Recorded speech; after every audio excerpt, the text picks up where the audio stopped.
সকালে ছিল নুডলস আর দুপুরে হলো কাঁকরোল আলু দিয়ে পেঁয়াজ দিয়ে ভাজি আর ছিল নিরামিষ তরকারি। নমস্কার, সবাই কেমন আছেন? আশা করি সবাই ভালো আছেন। তাই এই যে ছাদে চলে আসি সকালবেলা ফুল তুলতেই, কারণ হলো পুজোর জন্য ফুল লাগবে। আর বেশ কয়টা ফুল ফুটিছে আজকে ছাদে, অন্য কোনো ফুল ফুটিনি, শুধু এই যে নয়নতারা ফুল ফুটিছে 2 কালারের। আর এই ফুলগুলো দেখলে কিন্তু মনটাও ভালো হয়ে যায় আর খুব ভালো লাগে দেখতে। ছাদে ঘুরে ঘুরে এই যে নীলকণ্ঠ ফুল গাছে আজকে একটাও ফুল ফুটিনি। তা যাই হোক, যে কটা ফুল ফুটিছে সে কটা নিয়েই এখন নিচেই চলে যাব। আর এই যে টাইম ফুল কালারের একটু ফুল ফুটিছে, 2-4টে ফুল ফুটিছে, বেশি ফুটিনি। তা যে কয়টা ফুটিছে নিয়ে চলে আইছি। আর এখন এই যে সকালে ম্যাগি করে দিছি মনুকের, ওরা স্কুলে নিয়ে যাবে টিফিনের জন্য, ওই জন্যই টেবিলের পরে নিয়ে আইছি, যাতে হলো তাড়াতাড়ি করে ঠান্ডা হয়ে যায়, ঠান্ডা করে তারপরে বক্সে দিলে ভালো হয়।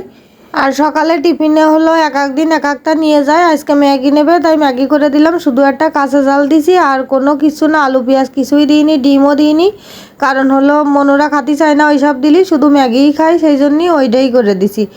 আর এদিকে কিন্তু ওরা স্কুলে চলে গেছে, আমি এই যে দুপুরের জন্যই রান্না বান্না করব, সেই জন্যই হলো সব কিছু কুটে বেছে ধুয়ে রেডি করে রাখিছি।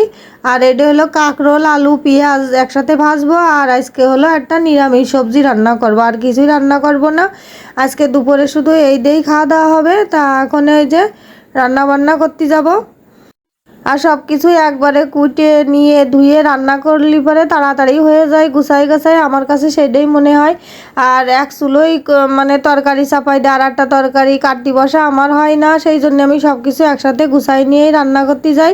তাই যে কড়াইতে তেল দিয়ে দিছি, প্রথমে ভাজি কয়টা ভাজে নেব, মানে ওই যে কাঁকরোল ভাজি করব আলু দিয়ে পেঁয়াজ দিয়ে, সেই কয়টা ভাজে নেব। তাই যে কড়াইতে কাঁকরোল আলু তারপরে হলো পেঁয়াজ ঝাল দিয়ে একসাথে দিয়ে দিছি, দিয়ে এখন ভালো করে একটু ভাজে নেব।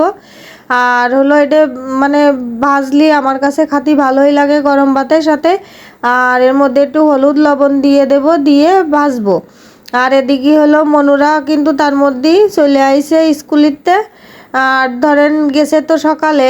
আর এদিকে দুপুরে রান্না বান্না করতে সময় তো লাগে, কুটা বাছা করতে করতে, তারপরে ঘরের কত কাজ থাকে সেই সব করতে করতে এখন বেলা অনেকই হয়ে গেছে। আর মনুরা হলো বায়না করিছে যে হলো লেবু খাবে, ঘরে একটা লেবু আছে, তা বলতেছে যে মা ভাজিটা চাপাই দিয়েছে, তুমি লেবু কেটে দাও। তাই যে ওদের জন্য লেবু কেটে দিচ্ছি। তা লেবুটা হলো সাদা মানে বাতাবি লেবু, কিন্তু খাতেই মিষ্টি লাগিছে ওদের কাছে, তাই যে কাটতেছি। আর ওরা কিন্তু পাশে দাঁড়ায় রয়েছে, কারণ লেবু খুব পছন্দ করে ওরা। তার লেবু আমি যেরকম করে কাটতেছি, আমার কাছে বটি দিয়ে কাটতে সব থেকে সহজ মনে হয়, কারণ আমার হলো ছুরি দিয়ে কাটতে মানে একটু সমস্যা হয়, আমার বটিতেই সুবিধা হয়, সেই জন্য আমি বটি দিয়েই কাটি সব কিছু। তরকারি আমি ছুরি তেমন একটা ব্যবহার করি না। আর আমি লেবুর খোসাগুলো এইভাবে ছাড়াই নিচ্ছি, আর এরকম করে কাইটে ছাড়াতে খুব মানে ভালোই লাগে, চাপ দিলেই সব কিছু একদম উঠে যায় লেবুর খোসা। আর এখন হলো লেবুটা আমি বললাম কি যে তোমাদের হলো লেবুতে হলো কুয়া ছাড়াই তোমাকে মাখাই দিই লবণ ঝাল দিয়ে। তা বলতেছে না মাখায়ে খাবো না, এমনি এরকম পিস পিস করে দাও, ওরা উঠাই উঠাই খাবে। তা আমি বলতেছি খাও, তাতে তো আমারই সুবিধা, আমার আর ওই কুয়া ছাড়ানো লাগলো না। তা ওই যে একখান একখান করে তুলে নেছে। আর লেবুটা খুব মিষ্টি ছিল, বেশি টক না, ওই জন্যই লবণ চিনি কিছুই লাগেনি। তা আমি মনুকে বললাম যে একটু লবণ নাও, তা বলতেছে না লবণ নেবো না। আর এই যে ছোটো ছেলে তো এইভাবেই খাওয়া শুরু করেছে, আমি বললাম উঠে বসে খাও। আর হলো গামলাটা এই পাশে রয়েছে বলে ও টেবিলের ওই কোনাতে এইভাবে নিচ্ছিল, পরে সোজা হয়ে বসে খাচ্ছে। তা আমি বলতেছি তুমি তো খাতে পারতিস না, কেমন করে খাচ্ছ? আমি বললাম তুলে দিই, কয় না দাদা এইভাবে খাচ্ছে, আমিও এইভাবে খাবো। আমি বলতেছি ঠিক আছে খাও। আর এদিকে কিন্তু আমার রান্না বান্না হয়ে গেছে, এই যে ভাজিটা রেডি হয়ে গেছে, ভাজিটা খাতে অনেক ভালো লাগে আমার কাছে।